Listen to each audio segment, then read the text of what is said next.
With a length of 684 centimeters, the Falcon Z by Globe-Traveller offers the perfect conversion with longitudinal beds in the rear, a bicycle garage for 2 bicycles, plenty of storage space, and a super elegant interior design.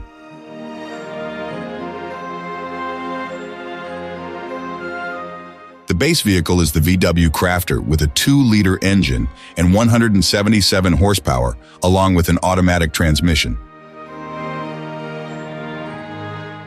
In the gas-free version, there is no stove, but instead, there is an electrical connection for an induction cooktop.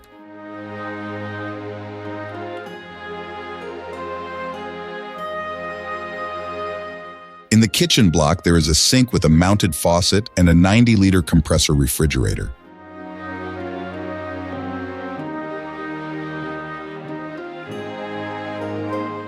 In the bathroom, there is a foldable sink, ample storage space, and a toilet.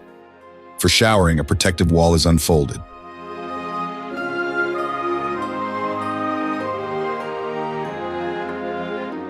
In the rear, we find 2 single beds that can be converted into a large sleeping area when needed.